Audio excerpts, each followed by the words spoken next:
Hello friends, welcome back to Anvesha channel. आज हम लोग पढ़ेंगे लोभ और प्रीति निबंध को। ठीक है, इस निबंध को हम लोग पूरे विस्तार से पढ़ेंगे और ये निबंध आचार्य रामचंद्र शुक्ल द्वारा लिखी गई है। ठीक है, देखिए ये जो लाइन है ये निबंध की पहली लाइन है। ठीक है, देखिए किसी प्रकार का सुख या आनंद देने वाली वस्तु के संबंध में मन की ऐसी स्थिति को जिसमें उस वस्तु के अभाव की भावना होते ही प्राप्ति, संदिग्ध मतलब पास या रक्षा की प्रबल इच्छा जग पड़े लोभ कहते हैं। ठीक है, तो यहाँ पे आचार्य रामचंद्र शुक्ल जी ने लोभ की परिभाषा बताई है। ठीक है, वे बताते हैं कि किसी प्रकार का सुख या आनंद देने वाली वस्तु, ठीक है, आनंद देने वाली वस्तु के संबंध में हमारे मन में क्या होता है, अभाव का भाव उत्पन्न होता है। ठीक है, फिर अभाव का भाव होता है, फिर उसमें क्या होता है, उसकी प्राप्ति। ठीक है, हम उसे पाना चाहते हैं। ठीक है, अगर मान लीजिए कोई वस्तु मेरे पास नहीं है, ठीक है, उस वस्तु का अभाव है, तो हम क्या करेंगे, उस वस्तु को पाने का प्रयत्न करेंगे। ठीक है, अगर वो वस्तु हम मतलब मेरे पास आ जाएगी, ठीक है, तो उसे हम क्या करेंगे, संदिग्ध, ठीक है, अपने पास रखेंगे और रक्षा की प्रबल इच्छा जग पड़ेगी। ठीक है, उसको मतलब हम अच्छे से रखेंगे कि कहीं वह मतलब टूट ना जाए। ठीक है, तो रक्षा की प्रबल इच्छा जग पड़े, तो वही क्या है, लोभ है। देखिए लोभ क्या है, इसको मैंने अच्छे से लिखा है। देखिए किसी वस्तु का अच्छा लगना। ठीक है, कोई वस्तु क्या होता है, सबसे पहले हमें अच्छा लगता है, उससे आनंद का अनुभव होना। ठीक है, तो हमें ऐसा लगता है कि अगर हम वो वस्तु हमें मिल जाएगी तो हमें क्या होगा, आनंद का अनुभव होगा। ठीक है, फिर उसे प्राप्त करने की लालसा। ठीक है, अब मुझे क्या होगा, उस वस्तु को पाने की इच्छा जागृत होगी। ठीक है, उसके बाद फिर उसे नष्ट ना होने देने की इच्छा। ठीक है, अगर वो वस्तु हमें मिल गई, ठीक है, तो हम उसे क्या करेंगे, नष्ट नहीं होने देंगे। ठीक है, उसकी रक्षा करेंगे, तो उसे नष्ट ना होने देने की इच्छा उत्पन्न होना। ठीक है, इन चार स्थितियों से मिलकर लोभ नामक मनोविकार का जन्म हमारे मन में होता है।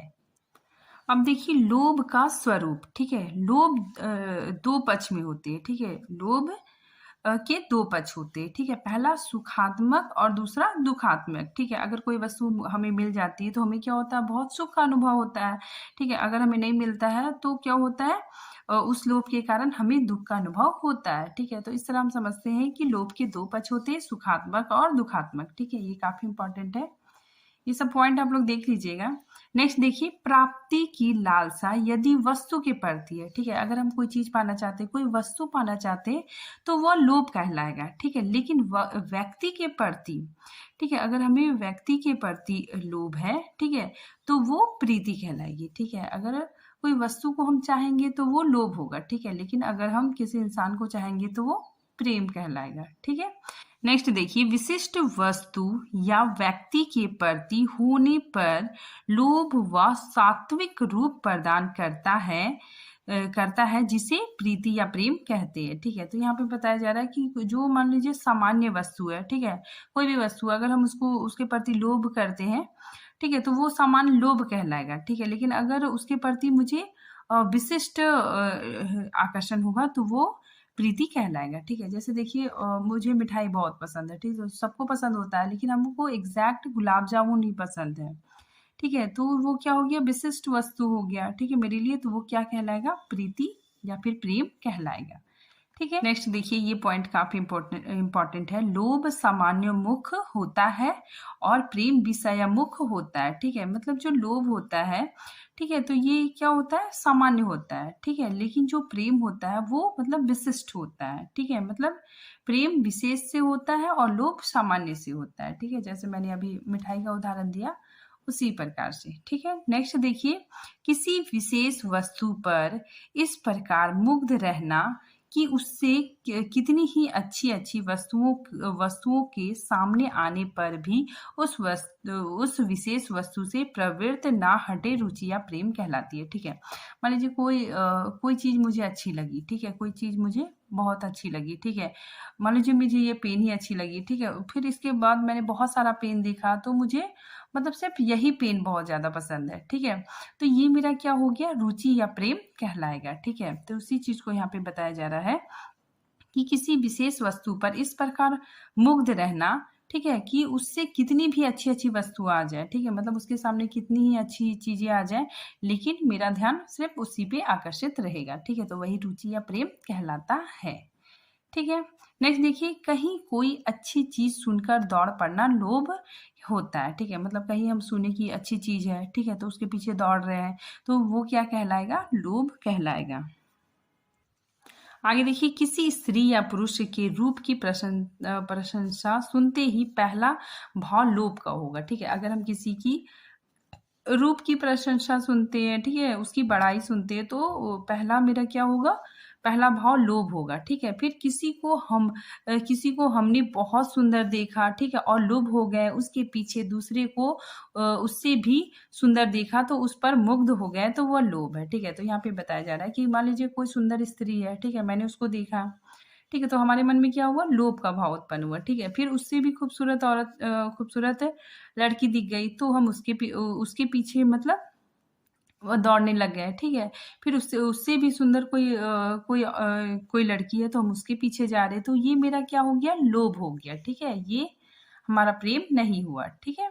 आगे देखिए, जब हमारा लोभ किसी एक ही व्यक्ति पर स्थिर हो जाए, ठीक है, हमारी वृत्ति एकनिष्ठ हो जाएगी, तब हम प्रेमी कहे जाने के अधिकारी होंगे, ठीक है। यहाँ पे बताया जा रहा है कि अगर हम मतलब एक के बाद अगर एक पसंद आया, ठीक है, फिर उसके पीछे भागे, फिर दूसरा पसंद आया तो उसके पीछे भागे, फिर तीसरा पसंद आया तो तीसरे के पीछे भाग रहे हैं, तो वो क्या हो गया? लोभ हो गया, ठीक है। लेकिन अगर मुझे मतलब एक एक व्यक्ति पे हम स्थिर हो गए, ठीक है, मतलब एक इंसान मुझे बहुत अच्छा लगा, ठीक है, फिर उसके उसके बाद मुझे कितना भी अच्छा इंसान मुझे मिल रहा है, लेकिन मुझे सिर्फ वही इंसान पर एकनिष्ठ हो गया, ठीक है, उसी के प्रति हमारा प्रेम मतलब हमारे मन में है, तो वो क्या कहलाएगा? प्रेम कहलाएगा, ठीक है। तो यहाँ पे इसीलिए बताया जा रहा है कि जब हमारा लोभ किसी एक ही व्यक्ति पर स्थिर हो जाए, ठीक है, किसी एक एक व्यक्ति पर ध्यान केंद्रित हो जाए, ठीक है, उसी पे मतलब हमारा मन आ जाए, ठीक है, तो हमारी वृत्ति एकनिष्ठ हो जाए, तब हम प्रेमी कहे जाने के अधिकारी होंगे, ठीक है। पर साधारणतया मन की ललक, यहाँ पे आचार्य रामचंद्र शुक्ल बता रहे हैं कि मन की ललक यदि वस्तु के प्रति हो, ठीक है, मन की ललक अगर वस्तु के प्रति है तो लोभ कहलाता है, ठीक है। लेकिन किसी प्राणी या मनुष्य के प्रति हो, ठीक है, अगर किसी व्यक्ति के प्रति है तो वो प्रेम कहलाएगा। आगे देखिए, लोभ का प्रथम संवेदनात्मक अव्यय है किसी वस्तु का बहुत अच्छा लगना, ठीक है, तो याद रखिएगा, लोभ का प्रथम संवेदनात्मक अव्यय क्या है? किसी वस्तु का बहुत अच्छा लगना, ठीक है, उससे बहुत सुख या आनंद का अनुभव होना, ठीक है, कोई भी चीज़ अगर हमें अच्छी लगेगी तो वो उस वस्तु से हमें सुख या फिर आनंद का अनुभव होगा, ठीक है, अतः वह आनंद स्वरूप है, ठीक है, अतः वह क्या है? आनंद स्वरूप है, ठीक है, तो अर्थात लोभ क्या होता है? आनंद स्वरूप होता है, ठीक है। नेक्स्ट देखिए, जब संवेदनात्मक अव्यय के साथ, ठीक है, इच्छानात्मक अव्यय का संयोग होता है, ठीक है, अर्थात जब उस वस्तु को प्राप्त करने की दूर ना करने की, ठीक है, नष्ट ना होने की इच्छा प्रकट होगी, तभी हमारा लोभ लोगों के सामने खुलेगा, ठीक है। मान लीजिए कोई वस्तु हमें मुझे बहुत अच्छी लग रही है, ठीक है, और हम उस वस्तु को नष्ट नहीं होने देना चाहते हैं, ठीक है, उससे दूर नहीं मतलब उससे दूर नहीं होना चाहते हैं, ठीक है, हम चाहते हैं कि वो व्यक्ति हमारे पास रहे, ठीक है, तो इससे मतलब हमारा जो लोभ है वो लोगों को पता चल जाएगा कि अच्छा, इसको ये चीज बहुत ज्यादा पसंद है।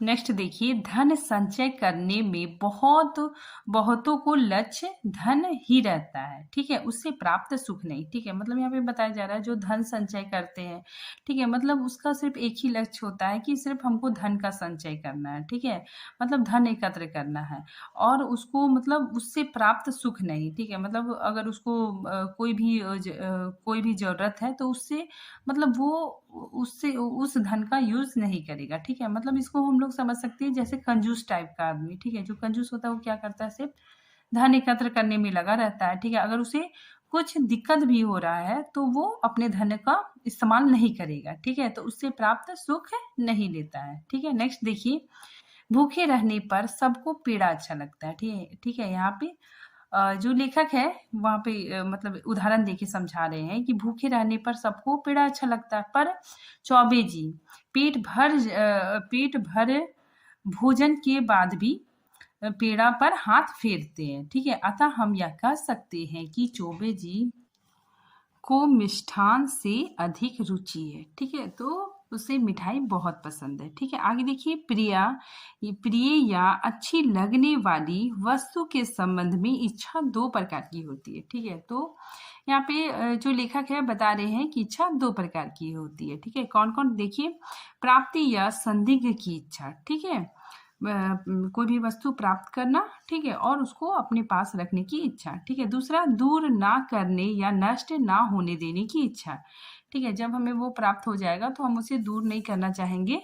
ठीक है, और हम ये भी नहीं चाहेंगे कि वो नष्ट हो जाए। ठीक है, अब देखिए, प्राप्ति या संदिग्ध की इच्छा भी दो प्रकार की होती है। ठीक है, कौन कौन, देखिए, इसके संपर्क की इच्छा जितना और किसी का ना हो। ठीक है, तो इसमें क्या होता है कि मतलब ये मतलब जो होता है इसमें मतलब वो चाहता है कि वो किसी से संपर्क ना हो। ठीक है, जैसे देखिए, मान लीजिए किसी की शादी हो जाती है। ठीक है, तो पति क्या चाहता है कि वो अपनी पत्नी से चाहता है कि उसका मतलब सिर्फ उसी के साथ मतलब उसकी जो पत्नी है वो मतलब सिर्फ उसी की रहे। ठीक है, वो किसी और के साथ मतलब ये करना नहीं चाहता है। ठीक है, तो इसमें यही बताया जा रहा है कि इतने संपर्क की इच्छा जितना और किसी का ना हो। ठीक है, फिर नेक्स्ट देखिए, इतनी संपर्क की इच्छा जितना सब कोई या बहुत से लोग एक साथ रख सकते हैं। ठीक है, तो इसमें देखिए, यहाँ पे मैंने एग्जाम्पल भी लिख दिया है। ठीक है, ठीक है, यहाँ पे देखिए, जो ऋषि हो गया या फिर महात्मा जो हो गए, ठीक है, तो हम चाहेंगे कि वो जो ऋषि है, वो जो महात्मा है, ठीक है, उसके प्रति जो हमारा आकर्षण है, ठीक है, जो प्रेम है, वो क्या हो, मतलब उनका, वो जो ऋषि है उनका मतलब विस्तार हो। ठीक है, लोग उनके बारे में जाने। ठीक है, और उनके प्रति मेरे जैसा ही श्रद्धा भाव रखे। ठीक है, लोगों के दिल में उनके प्रति भक्ति का भावना उत्पन्न हो। ठीक है, आगे देखिए, प्राप्ति की प्रतिषेधात्मक इच्छा की सदोषता और निर्दोषता लोभ के विषय पर निर्भर रहता है। ठीक है, अब देखिए, लोभ के दो प्रकार होते हैं। ठीक है, ये काफी इंपॉर्टेंट है। ठीक है, ये आता भी है कि लोभ के कितने प्रकार लेखक ने बताए, तो दो प्रकार। ठीक है, पहला सामान्य और विशेष। ठीक है, सामान्य मतलब क्या हो गया, मिठाई। ठीक है, जैसे मुझे मतलब सबको ही मिठाई पसंद होता है, तो ये क्या हो गया, सामान्य हो गया। ठीक है, विशेष क्या हो गया कि मुझे रसगुल्ला या फिर गुलाब जामुन ही पसंद है। ठीक है, तो ये क्या हो गया, विशेष। आगे देखिए, परिचय प्रेम का प्रवर्तक है। ठीक है, और बिना परिचय का प्रेम नहीं हो सकता। ठीक है, तो बिना परिचय का प्रेम नहीं हो सकता है। ठीक है, आगे देखिए, यदि मनुष्य समाज में सबके लोभ के लक्ष्य भिन्न भिन्न होते तो लोभ को बुरा कहने वाले कहीं ना मिलते। ठीक है, तो यहाँ पे जो लेखक है वो बता रहे हैं कि जो मतलब लोभ का लक्ष्य सभी का अगर अलग अलग होता तो कोई लोभ को बुरा नहीं कहता। ठीक है, जैसे देखिए, अभी सबका लक्ष्य क्या हो गया, पैसा कमाना। ठीक है, नौकरी पाना। तो क्या हो गया, तो इस वजह से क्या हो गया कि लोगों में आपसी द्वेष बढ़ा है। ठीक है, देखिए, यहाँ पे अच्छे से समझाया गया है, एक ही वस्तु को प्राप्त करने की इच्छा यदि संयोग से कई प्राणियों के चित्त मतलब मन, ठीक है, तो कई प्राणियों के मन में हुई तो भी विरोध का पूरा विधान होता है। ठीक है, सारांश यह है कि दोनों अवस्थाओं में लोभ का लक्ष्य एक होने पर लोभी एक दूसरे को बहुत व्याकुल करते हैं। ठीक है, तो यहाँ पे देखिए, एक ही वस्तु को प्राप्त करने की इच्छा। ठीक है, मतलब एक वस्तु है। ठीक है, एक अनार 100 बीमार, तो एक ही वस्तु को प्राप्त करने की इच्छा अगर कई प्राणियों के मन में है तो उसमें क्या होगा, आपस में विरोध होगा। ठीक है, और वे लोग क्या करेंगे, मतलब ये लोभी एक दूसरे को परेशान करेंगे। यहाँ पे देखिए, विनिमय की कठिनता दूर करने के लिए मनुष्यों ने कुछ धातुओं में सब आवश्यक वस्तुएं प्राप्त करने का कृत्रिम गुण आरोपित किया। ठीक है, जिसमें मनुष्य मात्र की सांसारिक इच्छा और प्रयत्न का लक्ष्य एक हो गया। ठीक है, सबकी टकटकी मतलब दृष्टि टके की ओर लग गई। ठीक है, तो यहाँ पे जो लेखक है वो व्यंग करते हुए कहते हैं कि पहले क्या हुआ था, सिक्के का आविष्कार हुआ था। ठीक है, विनिमय मतलब वस्तु विनिमय में बहुत कठिनाई उत्पन्न हो रही थी, तो सिक्के का आविष्कार हुआ, ठीक है? जिससे जिससे क्या होने लगा, मतलब आवश्यक वस्तु की प्राप्ति आसानी से हो जाती थी, ठीक है? लेकिन समय बीतने के साथ जो पैसे का इम्पोर्टेंस बहुत ज़्यादा बढ़ गया, ठीक है? मतलब पैसे से मनुष्य क्या कर सकता है, अपनी सांसारिक इच्छा, ठीक है? मतलब उसको जो चाहिए वो पैसे से खरीद सकता है, ठीक है? तो इसी वजह से क्या होने लगा, आज पैसे का इम्पोर्टेंस बहुत ज़्यादा बढ़ गया, ठीक है? आज आज का युग धन प्रधान हो गया, ठीक है? सभी को अधिक से अधिक धन कमाना है, ठीक है? इसीलिए सभी सभी लोगों की दृष्टि मतलब टकटकी टके की ओर लगी हुई है, ठीक है? पैसे की ओर लगी हुई है, ठीक है? अगर लोग पैसे कमाएँगे तो क्या होगा कि अपनी सारी ज़रूरतें पूरी कर सकते हैं, ठीक है? तो यहाँ पे लेखक ने व्यंग करते हुए कहा है कि सभी आजकल अधिक से अधिक पैसा कमाने के लिए केंद्रित हो गए हैं। ये देखिए, आजकल तो बहुत सी बातें धातु के ठिकरों पर ठहरा दी गई है, ठीक है? मतलब आजकल क्या होने लगा है, पैसे से सारा काम हो जाता है, ठीक है? तो यहाँ पे लेखक जी कहते हैं कि आज का युग इतना भौतिकवाद, ठीक है, और अर्थ प्रधान हो गया है कि बहुत सारी वस्तुएं, ठीक है, बहुत सारी बातें, बहुत सारी समस्याएं, ठीक है, धातु के ठिकरे मतलब पैसे से सुलझाई जाती है, ठीक है? मतलब पैसे से हर समस्या का समाधान निकल जाता है, ठीक है? और इतना आज का युग इतना अर्थ प्रधान हो गया है, इतना अर्थ प्रधान दृष्टिकोण मनुष्य का हो गया है, ठीक है? आगे देखिए, राजधर्म, आचार्य धर्म, वीर धर्म सब पर सोने का पानी फिर गया है, सब टका धर्म हो गए हैं, ठीक है? सब क्या हो गया है, टका धर्म, मतलब पैसे के गुलाम हो गए हैं, ठीक है? तो राजधर्म मतलब हो गया राजनीतिक, ठीक है? तो यहाँ पे बताया जा रहा है कि राजनीतिक अब अर्थ प्रधान हो गई है, ठीक है? पहले राजा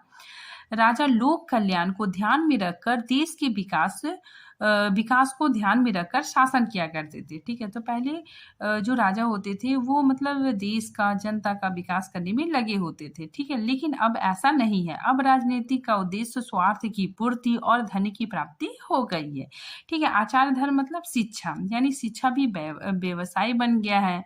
वीर धर्म मतलब वीरता भी धन प्राप्ति का माध्यम बन गया है, ठीक है? सभी धन के उपासक बन गए हैं। आगे देखिए, प्रेम हिसाब किताब की बात नहीं है, ठीक है? हिसाब किताब करने वाले भाड़े पर भी मिल सकते हैं, पर प्रेम करने वाले नहीं, ठीक है? तो यहाँ पे लेखक बताते हैं कि जो मतलब प्रेम में व्यक्ति हिसाब किताब की बातें नहीं करता है, ठीक है? मतलब आज का क्या हो गया ना कि आजकल लोग क्या करते हैं ना, किसी से दोस्ती करते हैं, किसी से प्रेम करते हैं तो उसमें भी अपना हिसाब किताब लगा लेते हैं, ठीक है? वो सोचते हैं कि मेरा कितना फायदा होगा, ठीक है? मैं अगर इससे दोस्ती करूंगा या फिर इससे प्रेम करूंगा तो मेरा कितना फायदा होगा, ठीक है? मेरे स्वार्थों की सिद्धि कितनी होगी, ठीक है? और फिर वो मतलब बहुत नाप तौल हिसाब किताब करके प्रेम करता है, ठीक है? तो यहाँ पे लेखक बोलते हैं कि प्रेम हिसाब किताब की बात नहीं है, ठीक है? हिसाब किताब करने वाले भाड़े में मिल सकते हैं, ठीक है? मतलब हिसाब किताब करने वाले तो हम धन देकर भी उसको नियुक्त कर सकते हैं, ठीक है? लेकिन प्रेम करने वाले क्या होता है, इसमें प्रेम करने वाले का हृदय से जुड़ाव होता है, ठीक है? इसमें हिसाब किताब की बात नहीं होती। आगे देखिए, लोभियों का दमन योगियों के दमन से किसी प्रकार कम नहीं होता, ठीक है? लोभ के बल से वे काम और क्रोध को बताते हैं, सुख की वासना में सुख की वासना का त्याग करते हैं, ठीक है? तो यहाँ पे लेखक बताते हैं कि लोभियों का दमन, ठीक है? लोभियों का दमन योगियों के दमन के साथ किए हैं, ठीक है? तो योगी लोग क्या करते हैं, अपने इंद्रियों को नियंत्रण करते हैं, ठीक है?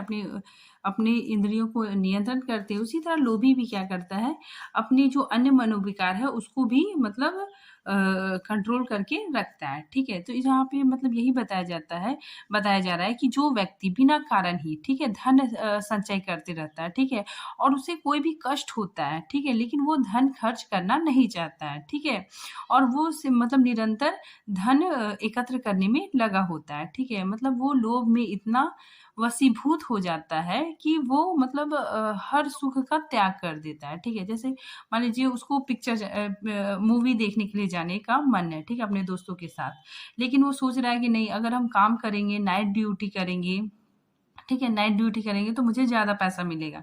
तो उसको जाने का मन है, ठीक है, उसे खुशी भी मिलेगी, उसे आनंद भी प्राप्ति होगी, ठीक है, उसे उत्साह भी होगा। तो ये सब जो उत्साह आनंद ये सब मनोवृत्तियों का वो क्या कर देगा? त्याग कर देगा, ठीक है। मतलब उसे धन का लोभ ज़्यादा है, ठीक है, तो वो काम पे चला जाएगा लेकिन अपने दोस्तों के साथ मूवी देखने के लिए नहीं जाएगा, ठीक है। तो वो क्या करता है? अपने सुखों का त्याग कर देता है। आगे देखिए, मान अपमान में समान भाव रखते हैं, ठीक है। तो लोभी क्या करता है? मतलब जो व्यक्ति लोभी है, ठीक है, अगर उसका अपमान भी हो रहा है, ठीक है, तो वो भी क्या करता है ना, वो आसानी से झेल लेता है, ठीक है। अगर उसका अपमान हो रहा है तो वो अपमान का भी सामना कर लेता है, ठीक है।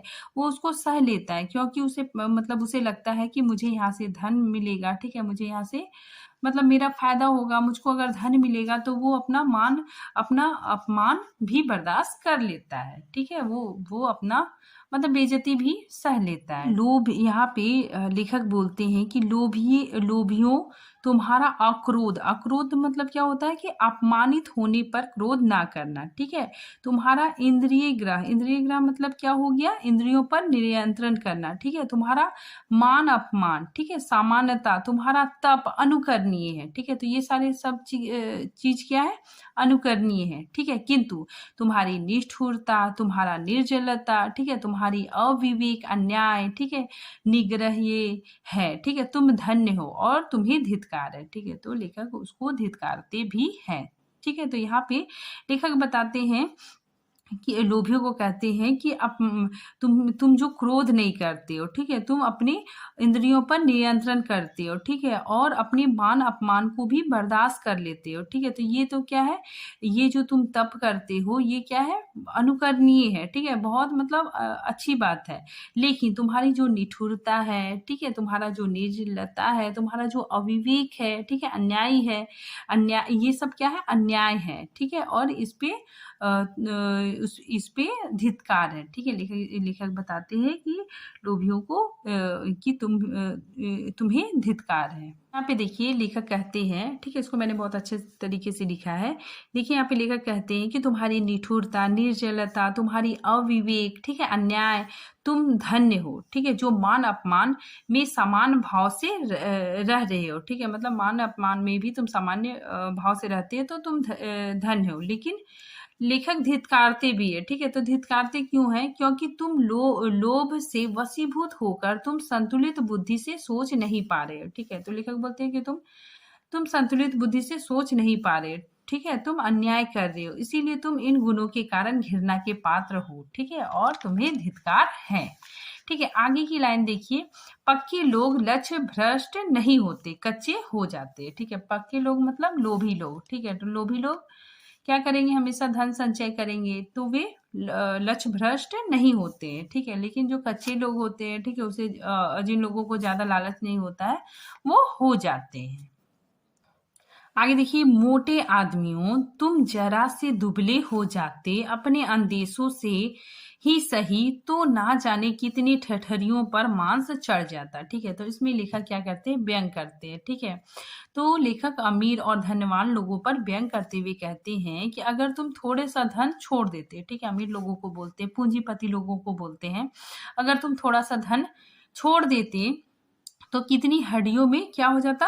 ठठरियां, ठीक है, कितनी हड्डियों में मांस आ जाता, ठीक है, मांस चढ़ जाता, ठीक है, यानी बहुत लोगों का अच्छा हो जाता। आगे देखिए, ये सब लाइन, ये सब पंक्तियां बहुत इंपॉर्टेंट है। देखिए, जब वस्तु की प्राप्ति से या उसके उपभोग से भी मन तृप्त ना हो, ठीक है, मतलब वस्तु की प्राप्ति से उसके उपभोग से भी मन तृप्त ना हो, तब लोभ लोलुपता में बदल जाता है, ठीक है, लालच में बदल जाता है, ठीक। यहाँ पे देखिए, मांगने पर ना पाने वाले और ना देने वाले दोनों को लोभी बताते हुए रहीम के दोहे का लेखक ने उद्धृत किया है, ठीक है। तो लेखक ने मांगने पर ना पाने वाले, ठीक है, मतलब जो मतलब मांग रहे हैं, ठीक है, मांगने वाले और ना देने वाले, ठीक है, दोनों को लेखक ने लोभी बताया है, ठीक है, और रहीम के दोहे को भी प्रस्तुत किया है। देखिए, लेखक ने रहीम के ये दोहे निबंध में लिखे हैं कि रहीम वो नर मर चुके, ठीक है, रहीम वे नर मर चुके जो कछु कछु मांगन जाहे, ठीक है, मतलब जो मांग रहा है वो वो क्या हो गया, वो भी मर चुका। ठीक है, उनते पहले ये मुए, ठीक है, उनसे पहले ये मुए जिन मुख निकसत नाही। ठीक है, मतलब इससे पहले तो वो मर गए जिसके मुख से नहीं निकला। ठीक है, मतलब मांगने वाले तो लोभी है ही, लेकिन जिसके मुंह से नहीं निकला वो उससे ज्यादा लोभी है। ठीक है, उससे पहले मर चुके। ठीक है, अब देखिए ये पंक्तियां भी काफी इंपॉर्टेंट है। देखिए, धन के प्रभाव से कायर बहादुर की उपाधि पा सकता है। ठीक है, मतलब धन के प्रभाव से कायर भी बहादुर कहला सकता है। ठीक है, आगे देखिए, नवाब साहब को बाबू हरिश्चंद्र का एल्बम पसंद आया। ठीक है, नेक्स्ट देखिए, प्रिय का सुख संतोष, उसका सुख संतोष, यह प्रेम का उच्च दशा है। ठीक है, मतलब प्रिय का जो सुख संतोष है, ठीक है, तो वो प्रेमी का सुख संतोष है। ठीक है, तो यह प्रेम का उच्च दशा है। क्रोध अधिक दिन टिका रहे तो दोष द्वेष या बैर का रूप ले लेता है। ठीक है, तो यहाँ बताया जा रहा है अगर क्रोध बहुत दिनों तक रहेगा तो वो बैर, ठीक है, या फिर द्वेष के रूप में बदल जाता है। ठीक है, आगे देखिए, जुगुस्सा अधिक दिनों तक मन में रहे तो वो घृणा या विरक्ति का रूप ले लेता है। ठीक है, अगर जुगुस्सा अधिक दिनों तक मन में रहेगा तो वो घृणा में परिणत हो जाएगा। ठीक है, नेक्स्ट लाइन देखिए, लेखक के अनुसार राजधर्म विधर्म सब टका धर्म हो गए। ठीक है, तो ये बहुत इंपॉर्टेंट है, पूछा जाता है ये पंक्ति कहाँ से लिया गया है, तो लोभ और प्रीति।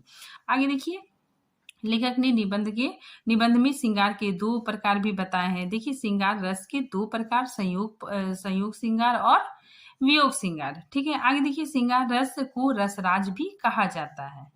ठीक है, आगे देखिए, अखिल जीवन की एकता पथ का द्वार, दो हृदय का मिलन अभिन्न है। ठीक है, फिर देखिए, गोपियों का प्रेम, जो गोपियों का प्रेम है एकांकित प्रेम था।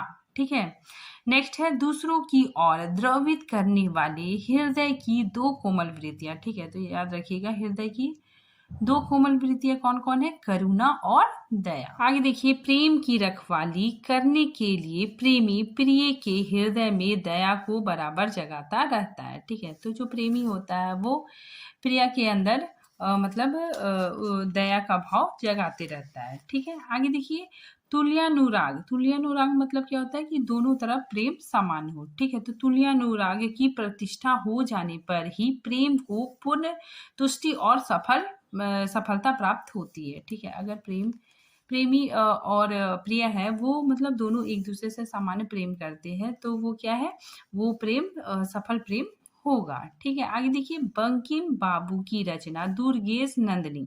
ठीक है, इनकी जो रचना है दुर्गेश नंदिनी, इसमें जगत सिंह और तिलोत्तमा का विवाह आयशा ने करवाया था। ठीक, तो आयशा ने क्या करवाया था, इन दोनों का विवाह करवाया था। ठीक है, ये हालांकि इससे प्रेम करती थी लेकिन इसने क्या किया, इन दोनों का विवाह करवाया। ठीक है, इसने अपने प्रेमी के खुशी में ही अपनी खुशी समझी। ठीक है, आगे देखिए, प्रेम एक ही कोटि के दो सत्ताओं का योग है। ठीक है, जबकि लोभ में भिन्न भिन्न कोटि की सत्ताएं होती हैं। ठीक है, नेक्स्ट देखिए, संस्कृत के लुभ धातु से, ठीक है, लुभ धातु से लोभ शब्द की उत्पत्ति हुई है। ठीक है, नेक्स्ट देखिए, एकांत प्रभाव अंतमुखी प्रेम में देखा जाता है। ठीक है, तो एकांत प्रभाव अंतमुखी प्रेम में देखा जाता है। ठीक है, नेक्स्ट देखिए, लोभ के अंकुश से लोभी अपने संपूर्ण इंद्रियों को वश में रखता है। ठीक है, मतलब लोभ के कारण, मैंने भी पढ़ाया, लोभ के कारण लोभी क्या करता है, अपनी संपूर्ण इंद्रियों को,